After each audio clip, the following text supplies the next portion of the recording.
우리 전도서에 있는 말씀, 3장에 있는 말씀, 범사에 기한이 있고 천하만사가 다 때가 있나니, 이 말씀이 생각이 나더라고요. 여러분 본문의 말씀을 좀 더 자세히 잘 보시면 기한이 있다, 이 말은 정해진 때가 있다, 정해진 기간이 있다, 이런 뜻이고요. 천하라는 말은 하늘 아래에, 이 말입니다. 피조세계 아래에, 해 아래에 새 것이 없다 할 때 그 천하에 있는 모든 일들이 다 때가 있다. 이 전도자가, 이 지혜자가 이 세상을 이렇게 살펴봤습니다. 이 세상에서 무슨 의미가 있나, 이 세상에 대해서 어떤 그 원리 같은 걸 터득할 수 있나 쭉 살펴보니까 자기가 볼 때는 이 세상에 때가 있더라는 거예요. 근데 날 때가 있고 죽을 때가 있고 심을 때가 있고 뽑을 때가 있고 죽일 때가 있고 치료해야 될 때가 있고 흘 때가 있고 세울 때가 있고 울 때가 있고 웃을 때가 있고, 여러분 이렇게 때가 있더라는 거예요. 근데 그 결론이 뭐냐면 제일 밑에 9절에 보시면 일하는 자가 그 수고로 말미암아 무슨 이익이 있으랴, 이렇게 잠정적인 결론을 내리고 있습니다. 이 세상을 천하에 이 피조세계 안에서 일어나고 있는 많은 일들을 보니까 이 때라는 것이 작동하고 있긴 한데, 내가 살펴보니 야, 이거 진짜 허무하구나. 이게 운명론적으로 모든 게 다 기한이 있고 이게 영원한 것도 없고, 그리고 이렇게 극과 극이 대조를 이루는 삶과 죽음, 이게 같이 공존할 수 없는 개념의 단어들이 똑같이 이렇게 번갈아 가면서 일어나고 있다는 게 이 세상에서 살아간다는 의미가 과연 뭘까? 아니, 열심히 수고하고 애쓴 것이 무슨 의미가 있나? 갑자기 이렇게 죽음을 당하고 인생이 끝나버린다면 수고한 게 무슨 의미가 있나? 이렇게 죽을 때가 탁 닥치는데, 그러면 우리가 열심을 다해서 수고한 그것이 아무 의미도 없는데, 야, 참 헛되구나, 허무하구나.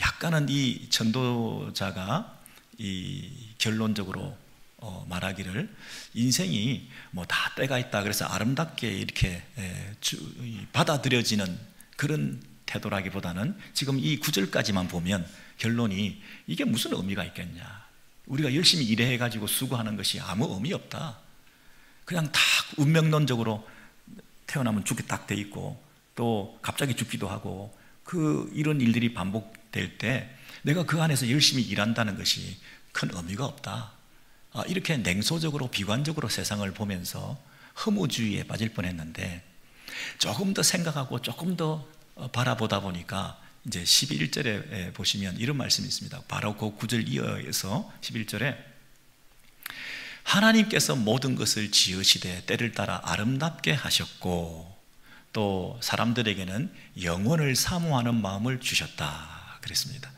여기서 영원을 사모하는 마음을, 영어 표현을 보시면 아시겠습니다만은 하나님께서 우리 사람들의 마음속에 이 영원성이라고 하는 것을 세팅을 딱 해놓으셨다는 거예요. 우리 마음에 어떤 초월에 대한 그 갈망 같은 것이 있게 해놓으셨다는 거예요. 그냥 해 아래에, 이 하늘 아래에서 일어나는 일들로 우리가 빠져서 그 속에서 헤매고 다니지 않도록 뭔가 내세와 영혼과 초월과 영혼에 대한, 하나님에 대한 그런 어떤 갈망이 내 마음에 남아 있어 가지고 이 세상을 그렇게 비관적으로 운명론적으로 냉소적으로만 보지 않을 수 있는 가능성이 우리에게 있다, 이렇게 말하고 있습니다. 사람들에게는 영혼을 사모하는 마음을 주셨다. 그래서 우리가 조금 더 자세히 보면 하나님께서 이 모든 일들을 때를 따라 아름답게 해 나가시는 것을 우리가 느끼고 눈치챌 수가 있다, 이렇게 얘기하죠. 하나님 없이 영원, 초월, 내세, 하나님과 관계하지 않은 상태에서 이 세상을, 천하에 있는 만사를 보면 그 때가 이렇게 태어났다가 죽어버리고 이런 일들이 반복되고 이런 걸 보면 야, 이거 뭐 사람들이 열심히 살아간다는 게 의미가 없구만, 이렇게 냉소적으로 세상을 바라볼 뻔했는데, 다시 보니까 내가 초월에 대해서 눈뜨고 영혼을 사모하고 하나님과의 관계 안에서 이 문제를 다시 들여다보니까 하나님께서 때를 따라서 이 모든 일들을 작업해 가시고 아름답게 해나가시고 여전히 하나님은 일하고 계시고 하는 것을 내가 느낄 수 있었다, 이렇게 말하는 거죠. 아름답다, 이 얘기는 하나님께서 당신의 목적대로 이 모든 것을 이끌어 가신다, 그게 아름다운 것입니다. 그게 선한 것입니다. 우리는 어떻게 이런 일이 갑작스럽게 일어났나 생각하고 놀라고 있지만 하나님께서 보실 때는 제때에 일어난 것이다, 이렇게 말한다는 거죠. 제때에 일어난 일이다. 하나님 보시기에는 당신의 목적대로 이끌어가기 위해서 당신의 때에 그것이 일어난 일이다, 이렇게 말씀하신다는 거예요. 그래서 때를 따라 아름답게 하셨다, 이 말은 하나님께서 그 모든 일들을 당신의 뜻과 목적의 의도대로 그 일들을 이끌어가고 계신다, 그렇죠. 그래서 우리가 그 느낌을, 그 어떤 초월에 대한 갈망을, 영혼에 대한 기대를 가지고 이 세상을 들여다보면 하나님께서 이 모든 걸 아름답게 이렇게 해나가시는 거구나 라고 어렴풋이 알게 된다는 것이죠. 그렇지만 그러나라는 역접 접속사가 써있는데, 그럼에도 불구하고 우리가 하나님이 하시는 그 일의 시종을 다 알 수는 없다. 하나님께서 아름답게 해나가신다는 것은 내가 알겠지만 그 일의 시작과 끝을 하나님이 어떻게 인도하시고 작업하시고 계획하시고 이끌어 가시는지에 대해서 인간으로서, 우리로서는 하나님이 하시는 일의 시종에 대해서는, 사람으로서는 그걸 헤아릴 수가 없다. 그 처음과 끝을 어떻게 시작하시고 어떻게 작업하시고 어떻게 결말을 내시는지 그건 하나님께서 주권적으로 하시는 일인데, 그 하나님께서 그렇게 해 나가시면서 때를 따라 아름답게 해 나가신다는 건 내가 알겠지만 내가 그 처음과 끝을, 과정을 내가 다 알 수는 없는 거다. 내가 그걸 다 안다면 내가 하나님이게, 그죠? 하나님에 대한 사모하는 마음, 하나님에 대한 감각, 조금 더 러프리 번역하면 종교심, 이런 겁니다. 내 안에 영혼을 사모하는 마음, 이런 초월에 대한 뭔가 하나님이 일하고 계신다고 하는 그 느낌을 내 속에 심어 넣어 주셨기 때문에 세상을 그렇게 비관적으로 보지 않고 운명론적으로 그냥 자포자기하면서 그렇게 살지 않고 뭔가 하나님이 아름답게 해 나가시는 것을 내가 기대하고 믿음을 가지고 그걸 바라보게 되었긴 하지만, 그럼에도 불구하고 그 모든 하나님이 하시는 일의 시종에 대해서는 나는 다 알 수가 없다, 이런 얘기입니다. 여러분, 우리에게도 지금 알 수 없는, 생각하지도 못했던, 여러분 각자에게도 이런 일들이 인생 가운데 나타날 때가 많지만, 그러나 한 가지 확실한 건 뭐냐면, 잘 모르겠지만 하나님께서 지금도 아름답게 당신의 때에 당신의 일을 하고 계신다. 여러분, 이 믿음으로 우리가 사는 겁니다. 그 믿음이 없이는 하나님이 살아계신다, 그리고 우리 속에 그 영혼에 대한 갈망이 있다, 하나님과의 관계 속에서 이 문제가 재해석될 수 있다 하는 그런 믿음의 입장을 우리가 가지고 있지 않다면, 여러분, 이 땅에서 일어나고 있는 이 많은 절망적인 상황 속에서 우리가 어떻게 버텨낼 수 있겠습니까? 어떻게 생명과 죽음이 공존하는 세상을 살 수가 있습니까? 이렇게 극과 극이 같이 있는 것을 우리가 어떻게 매일 경험하면서 바른 정신으로는 살 수가 없는 거죠. 이렇게 우리 속에 극단적인 변화들이 막 하루아침에 일어나고 있는 이런 상황에 있어서 우리가 어떻게 그걸 견디면서 참아낼 수가 있겠습니까? 하나님께서 모든 일을 당신의 방법으로 당신의 때에 일어나게 하시고 지금도 결과적으로는 아름답게 그 일들을 이끌어가고 계신다는 그 만사를 하나님의 섭리와 주권 아래 맡겨드리지 않으면 우리는 하루도 살 수가 없어요. 조석으로 이런 일들이, 하루아침에 이런 일들이, 내게 비극적인 일들이, 그리고 어떤 데는 막 기쁜 일들이, 춤출 일들이, 갑자기 슬픈 일들이 막 이렇게 생기면 이게 정신적으로 우리가 그걸 잘 견뎌낼 수 있을까요? 그런 면에서 하나님께서 만사를 때에 따라 아름답게 일하고 계신다. 여러분, 그 믿음으로 우리 모두가 살아갈 수 있게 되기를 소원합니다. 네. 자, 그런 입장에서 우리가 시종을 알 수가 없는데 한 가지 알 수 있는 길은 뭐냐 하면, 역사적인 사건을 반추해 보면 그 당시는 이게 아름다운 게 아닌데 지나고 보니까 하나님이 아름답게 해오셨다 하는 것을 우리가 교훈받을 수 있는 것은, 역사적인 사건들을 돌이켜 볼 때 우리가 시종을 그나마 좀 짐작해 볼 수가 있습니다. 그래서 오늘 이스라엘 사회에서 일어났던 아주 비극적인 사건, 절망적인 일들이 일어났는데 이 일들을 하나님께서 어떻게 아름답게 작업해 가시는가를 우리가 역사적 기록인 성경의 이야기들을 통해서 살펴보면 어렴풋이 앞으로 우리에게도 이런 비극적인 일이 일어났을 때 하나님은 여전히 살아계시고 우리를 통해서 일하고 계시고 이 와중에도 하나님의 아름다움은 창조되어져 가고 있다. 역사는 그분의 뜻의 실현인데 그 뜻을 아름답게 어떻게 실현해 나가신가를 우리가 어렴풋이 짐작해 볼 수 있기 때문에 그런 면에서 역사 공부는 참으로 중요한 것이죠. 자, 우리 열왕기 하에 가서 보시면 24장에 이스라엘이 멸망한 사건이 나옵니다. 너무 비극적이죠. 왜냐하면 북이스라엘은 이미 멸망했고 남유다만 남았는데 남유다도 지금 망하고 있는 이런 상황인데 그 마지막 왕 중에 여호야긴이 왕이 되었을 때 나이가 몇 살입니까? 18살입니다. 그런데 비극적으로 얼마나 통치했을까요? 3개월 천하, 3개월 다스리다가 이제 어디로 끌려갑니까? 바벨론 왕 느부갓네살 왕에 의해서 그 성이 에워싸여지고 그 포로로 잡혀가게 되는 이런 비극이 일어나게 됩니다. 그 대신 자기 대신 이 숙부 시드기야를 세워가지고 이제 바벨론의 괴뢰 정부를 만들어 놓고 이제 자지우지하고 있는 이 남유다는 너무너무 비극적인 망국의 슬픔과 한을 가지고 이 나라가 망하게 되었던 것이죠. 그런데 여기 보시면 두 가지 성전이 무너지고 왕궁이 약탈당하는 일이 생깁니다. 여러분, 이스라엘 백성들에게 있어서 성전이 무너졌다, 성전이 약탈당하고 왕궁이 폐허가 되고 불탔다, 이 얘기는 그냥 한 건물들이 무너진 것의 의미를 가지는 것이 아니라 왕궁은 뭐냐면 남유다를 통해서 다윗의 후손들이 그 왕권을 계속 유지하게 될 것이다. 다윗의 후손들이 그 왕위를 계속 계승해 가실 거다 하는 그 약속이, 그 왕궁이 무너짐을 통해서, 왕이 사로잡혀감을 통해서 하나님이 남유다를 왕위를 계속해 가실 것이다 하는 그 약속이 깨어진 사건입니다. 이건 충격입니다. 있을 수 없는 일이 벌어진 것입니다. 그리고 성전이 불타고 무너졌다는 얘기는 뭐냐면 하나님의 임재의 상징인 성전, 하나님이 거하시는 처소인 그 성전이 무너졌다는 얘기는 하나님이 더 이상 그들과 함께 하지 않으신다는 뜻입니다. 하나님이 우리와 함께 하신다는 그 선민사상 하나로 버티고 살았던, 성전 중심으로 성전이 있으니까 우리는 여전히 하나님이 우리와 함께 하신다는 그 우월감으로 살았던 이스라엘 백성들이 성전이 무너지고 남유다의 그 왕권이 이제는 깨어졌는데 이런 비극이 세상에 어디 있습니까? 이건 절망 중에 절망이고 비극 중에 비극인 거죠.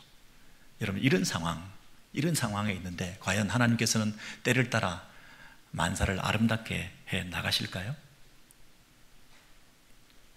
여러분, 우리 인생에 일어난 최악의 비극적인 일, 슬픈 일, 충격적인 일, 일어나지 말았어야 될 일, 어떻게 이런 일이 나에게 일어났을까 하는 그런 사건들, 근데 돌아보니까 어떠셨나요? 하나님께서 과연 그 일들을 통해서 어떻게 당신의 아름다움을 우리에게 빚어 가셨던가요? 아직도 쓰라린 상처로 이해되지 않는 그분에 대한 원망으로, 불편함으로 그렇게 혹시 계신다고 한다면 오늘 본문을 통해서 이 하나님께서 BC 550년경에 있었던, 한국으로 따지면 뭐 고조선이나 될까요? 그런 시대에도 여전히 이 역사에 개입하셔서 이 비극적인 상황 속에서 그 이스라엘 백성들을 어떻게 아름답게 빚어 가시며 당신의 역사를 이들을 통해서 이끌어 가셨는지 그 흔적들을 찾아볼 때 우리 속에서도 하나님 살아계시고 여전히 나와 함께 하시고 나를 버리지 아니하셨구나, 그런 확신을 가지실 수 있을 것 같은데요. 여러분, 이 비극적인 사건을 어떻게 오늘 에스라서 본문은 기록하고 있는지 한번 살펴보시겠어요? 자, 에스라서 2장 1절 이하의 오늘 본문을 쭉 보시면 이런 비극적인 일이 옛날에 옛적에 일어났었는데 이렇게 말합니다. 옛적에, 옛날 일이라는 겁니다. 이제는 달라졌다는 겁니다.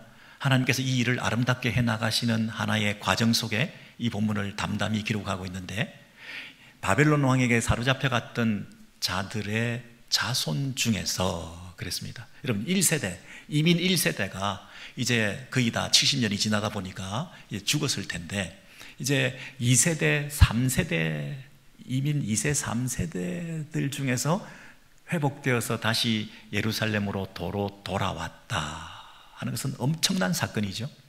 우리들의 자녀들이 2세대, 3세대 사람들이 언어적으로 또 문화적으로 그리고 그 바벨론에서 정착하고 오히려 더 바벨론에서 더 좋은 대우를 받으면서 정착하고 살아남아서 안전지대에 거하고 있던 그들이 성전을 건축하라, 다시 예루살렘으로 돌아가라 하는 그 말씀을 듣고 과연 우리 2세, 3세들이 일어나서 돌아올 수 있는 애들이 얼마나 몇 명이나 있을까요? 근데 하나님께서 그 일을 하셨다는 겁니다. 그래서 그들이 유다와 예루살렘으로 돌아왔는데, 돌아왔을 때 이제 그동안 원주민이 있었고 사마리아 사람들이 그 땅을 차지하고 있었고, 근데 몇십 년 만에 돌아온 사람들이 각자 자신의 성읍으로 돌아갔다. 이것은 거의 금이환영 수준이죠. 당연히 내 땅에 내가 왔다는 그런 어떤 모습을 여기서 저자가 기록하고 있는 거죠. 그저 빌붙어서 살 땅을 찾아다녔다, 아니 어디 눈치 보면서 어디 와서 어디 내 땅 내 나라 이런 싸움을 하고 이런 게 아니라 각자 자기의 성읍으로 옛날 그 지파별로 배당되었던 그 땅에 돌아와서 당당히 돌아왔다, 이렇게 얘기를 하죠. 그리고 그 지도자가 누구냐면 스룹바벨. 여기서 느헤미야에서 보면 12명이 스룹바벨을 중심으로 언급되어 있는데, 마치 이스라엘의 회복, 12지파가 회복된 것처럼 스룹바벨을 필두로 해서 지도자들이 12명이 돌아오게 되었다고 얘기를 하고 있습니다. 그리고 그들이 돌아온 사람들이 그저 포로들이 아니라 이스라엘 국호를 회복했습니다. 국권을 회복했습니다. 이스라엘 백성들이 이러이러하다 그러면서 그 가문별로 바로스 자손, 스바냐 자손 이렇게 이름들이 쭉 나오고, 그 다음에 지역적으로 장소적으로 베들레헴, 여리고 자손 이렇게 사람들이 쭉 나오고 있고, 그래서 합쳐가지고 온 회중의 합계가 42,360명이다. 여러분 한 명 한 명 다 이름을 카운트하면서 그 모든 한 사람 한 사람의 의미를 새겨주고, 사람들만 돌아온 것일 뿐 아니라 말과 노새와 낙타와 나귀가 이렇게 수천 마리씩이나 함께 돌아왔다, 이렇게 얘기를 하고 있습니다. 여러분 에스라서를 지금 기록하는 이 저자가 포로들이 근근히 죽다 살아와가지고 구사일생 살아와서 이제 간신히 돌아왔네 이렇게 기록한 게 아니라 마치 출바벨론을 하듯이, 출애굽을 하듯이, 과거에 출애굽할 때 그저 몇십 명이 들어갔다가 나중에 60만 명이나 되는 대군이 당당히, 그리고 애굽에서 각종 보화를 챙겨가지고 귀환했던 그런 모습처럼 이제 이들이 포로 생활을 하다가 지금 돌아오는 모습이 너무나 당당하고 각자 자기의 땅으로 이렇게 많은 짐승들을 이끌고 이렇게 오게 된 것이 마치 하나님께서 이 모든 것을 때를 따라 아름답게 하시는 것인 양 묘사하면서 이렇게 돌아오게 되었다, 이렇게 얘기를 하고 있거든요. 여러분 이 에스라서의 저자의 이 기록한 모습이 너무나 참 희한할 정도로 우리가 포로로 잡혀갈 때가 있는가 하면 다시 포로 귀환해서 본국으로 돌아올 때가 있다. 모든 것을 잃어버릴 때가 있는가 하면 다시 도로 찾을 때가 있다. 그렇게 슬플 때가 있었는가 하면 이렇게 기쁠 때가 있다. 우리 2세대 3세대들이 세상에 다시 고향의 그 부모의 땅으로 돌아와서 하나님 앞에 예배드리고 성전을 재건하는 그 일에 동참하여 이렇게 돌아왔다는 게 얼마나 귀한 일이냐. 그 사람들 명단을 한 명 한 명 다 카운트하면서 여러분 마치 독립유공자의 이름을 한 사람 한 사람 그 의미 있게 되새기면서, 여러분 이 포로들이 뭐 이름 다 새기고 그 명수 다 새기는 게 뭐 그래봐야 포로들인데 오합지졸들인데 죽다가 그저 살아난 사람들인데 이게 뭐 그렇게 귀한 사람들이라고 그렇게 이름들을 명단을 다 가문별로 장소별로 이렇게 명단을 더한 몇만 명이었더라. 여러분 이게 얼마나 그 하나님께서 지금 이들을 통해서 일하고 계셨는지를 우리가 결론적으로 그 시종이 어떠했는지에 대해서 우리가 눈치채게 되는데요, 조금 더 우리가 더 자세히 하나님께서 그 시종을 어떻게 역사해 오셨는지를 살펴본다면, 금방 그 스룹바벨이라는 사람이 지도자로서 제일 먼저 이름이 기록되어져서 그 백성들을 이끌고 왔는데, 그럼 스룹바벨은 과연 누군가? 스룹바벨을 하나님께서 어떻게 언제 준비시켰는가 한번 살펴보기를 원하죠. 네, 역사의 주인 되시는 하나님께서 마태복음 1장으로 우리를 이끌어 가시면서 바벨론으로 사로잡혀간 후에 누가 사로잡혀갔습니까? 여호야긴의 별명이 여고냐입니다. 그 여고냐라는 그 왕이 바벨론으로 사로잡혀가서 그냥 거기서 이름 모르게 죽어버린 줄 알았더니 거기서 18살에 가가지고 어떻게 자녀를 낳고 또 손주까지 낳았습니다. 그 손주 이름이 뭐라고요? 스룹바벨이라고 그랬습니다. 그 스룹바벨이 결국에는 나중에 예수 그리스도의 조상이 되었다는, 그 계보를 이어가게 되었다는 것이죠. 그러면 여호야긴은 왕이었습니다. 왕이 사로잡혀 갔을 때 너무나 비극적이었고 이 나라는 망했다 싶어서 너무 절망하고 울고 불고 그랬을 텐데, 이 왕족이 왕위를 계속 계승하게 하셔서 그 스룹바벨은 왕족으로 세상에 사로잡혀간 그 땅에서 태어나게 되어서 그 왕족이었던 다윗의 왕위를 이어받는 그 스룹바벨이 이 포로민들을 이끌고 온 주인공이 되어서 이제 지도자로서 이 땅에 돌아오게 된 장본인이 되었다는 사실 속에서, 하나님께서는 남유다가 망한 줄 알았더니, 그 왕위가 끊어진 줄 알았더니 여전히 포로로 잡혀간 그 절망의 땅에서도 그 왕위를 이어가고 계셨구나.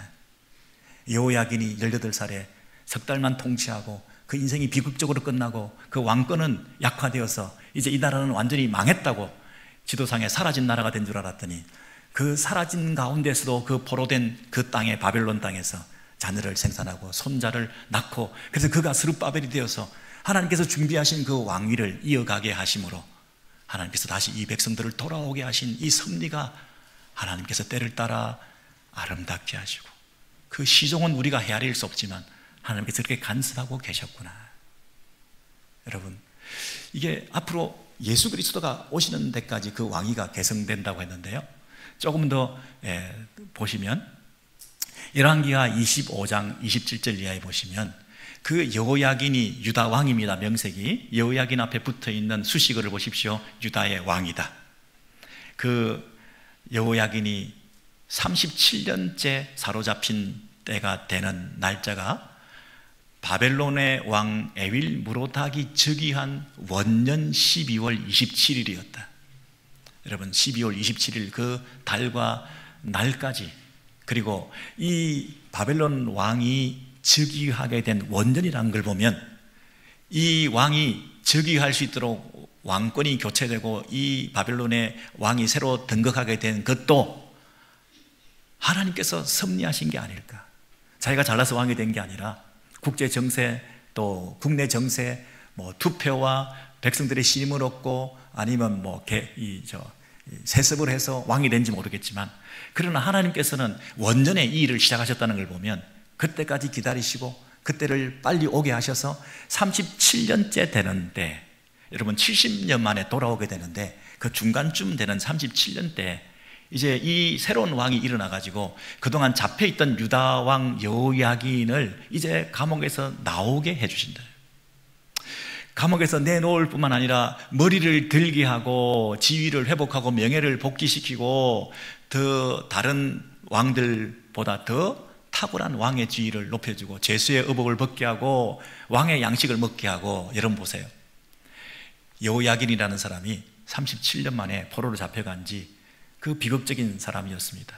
여러분, 인생의 그 마지막, 나라가 망하는 마지막 왕처럼 되어서 사로잡혀간 그 포로된 신분으로 얼마나 비극적인 그 땅에서 참 스스로 목숨을 끊어도 아깝지 않을 정도로 불편한 마음을 가지고 만국의 한숨과 서름을 가지고 이 땅에서 내가 살아간들 무슨 의미가 있겠냐 하는 그런 아픔을 가지고 살아왔는데, 하나님께서 37년 때에 그의 머리를 들게 하셨다. 명예를 회복해 주셨다. 너는 왕이다. 너는 왕이다. 너는 왕이다. 네 나라가 망하지 않았다. 여러분, 하나님께서요, 이렇게 어느 날 갑자기 70년 딱 되면 이제 가자 그러시는 분이 아니라 매 순간, 날마다 숨쉬는 순간마다 우리와 함께 하시면서 위로하시고, 37년 때 바벨론 왕을 바꾸어서라도 맨날 며칠이라는 그 날짜 하나하나를 카운트하시면서 위로해 주시고, 음식 하나 신경 써주시면서 챙겨주시면서 이제 왕의 양식을 먹어라, 옷도 벗어라, 제수복을 벗어라, 이렇게 살갑게 아주 디테일하게 이렇게 우리에게 섬세하게 찾아오셔서 간섭해 주시면서 그 여호야긴의 왕권을 회복시켜 주시는 그 바벨론 땅에서의 그 일들을 통해서 이제 장차 70년 되는 그때에 이 스룹바벨을 앞세워 가지고 그 손자가 포로민을 끌고 다시 유다와 예루살렘으로 오게 된다고 하는, 시편의 기록에 의하면 꿈꾸는 것과 같았다 그랬습니다. 시편의 다른 시편을 보면 바벨론 강가에서 이 이스라엘 백성들이 울면서 노래를 못한다. 바벨론 강가에서 수금을 이 버드나무 위에 걸어놨다. 악기를 더 이상 쓰지 않는다. 그런 아픔 속에, 비극 속에 그 만국의 하늘 노래할 수밖에 없었던 그들이 이제는 춤추고 노래하면서 돌아올 때 꿈꾸는 것 같았다 하고 돌아오는 이런 일들이 그들 가운데 일어났다는 것이죠. 하나님께서 시종을 이렇게 일하고 계신다는 그 섬세한 손길에 대해서 우리가 눈을 뜨게 된다면, 우리가 너무 지금 현재 닥쳐있는 이 문제에 대해서 표피적인, 비상적인 그런 관점에서 너무 낭망하시면서 우리가 믿음 없는 모습을 보여서는 안 될 것 같은데요. 여러분 어떠신가요? 그래서 이분이 이제 에스라 1장으로 오시면 더더군다나 하나님께서 37년 만에 왕권을 포로 상태에서 회복시켜 주시고 이제 70년째 되는, 다시 회복되는 그때에는 드디어 페르시아 왕을 일으켜서 고레스 원년에 하나님께서 예레미야를 통해서 하신 그 약속의 말씀을 이루시기 위해서 그 고레스 왕을 마음을 감동시키시고 성전을 건축하라, 돌아가라 하시고 그 밑에 붙어있는 유다와 베냐민 족장들과 제사장들과 레위 사람들과 그 마음이 하나님께 감동을 받고, 하나님께서 만사를 아름답게 해 가시기 위해서 고레스도 마음에 감동을 주시고, 스룹바벨도 감동을 주시고, 거기에 붙어있는 제사장들과 레위 사람들과 백성들도 돌아갈 수 있도록 마음에 감동을 주셔서 이렇게 돌아올 수 있도록 때를 따라 아름답게 하시는 하나님의 섭리 가운데 이들이 마음에 감동을 받고 결단하고 돌아오게 되었다는 것입니다. 여러분, 예레미야 선지자가 이제 결론적으로 24장에서 이렇게 얘기한 적이 있습니다.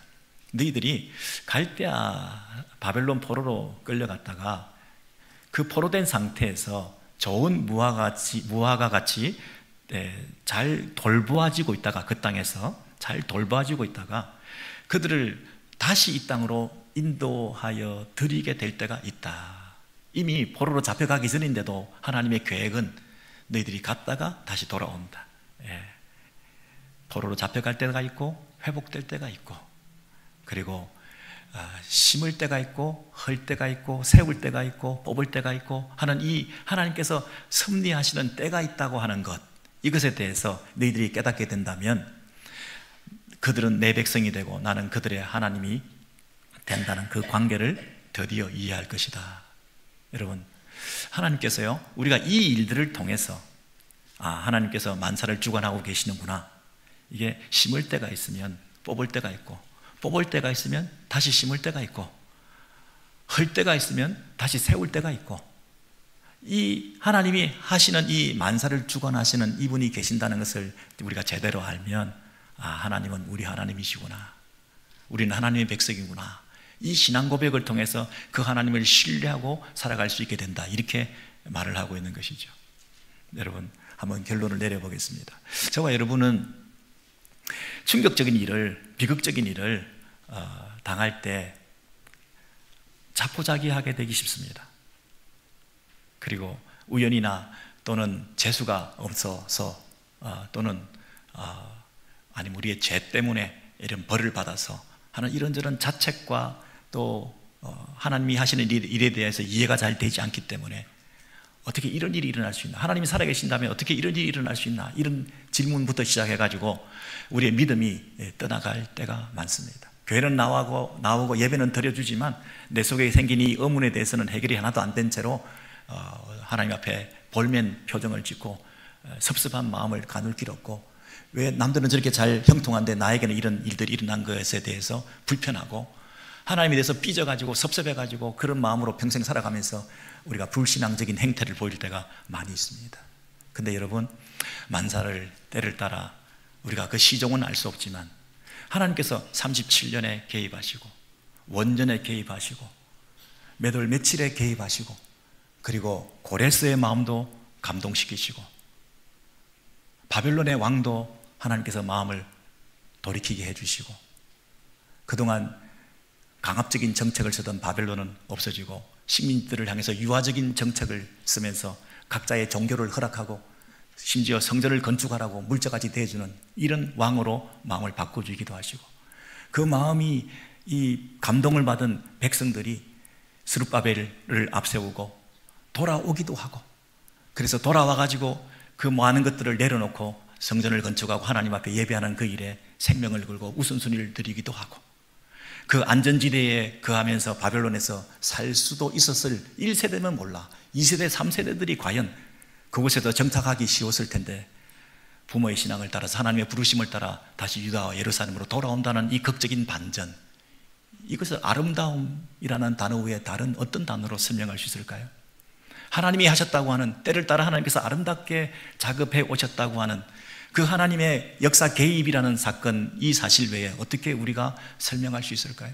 근데 하나님께서 이 아름다움을 이끌어 가시는데, 금방도 제가 쭉 말씀드렸습니다마는 사람들을, 마음을 감동시키시고 그 감동한 마음을 가진 사람들의 순종과 결단을 통해서 하나님께서 그 일을 완성해 가신다는 사실이 얼마나 우리에게 또 감사한지요.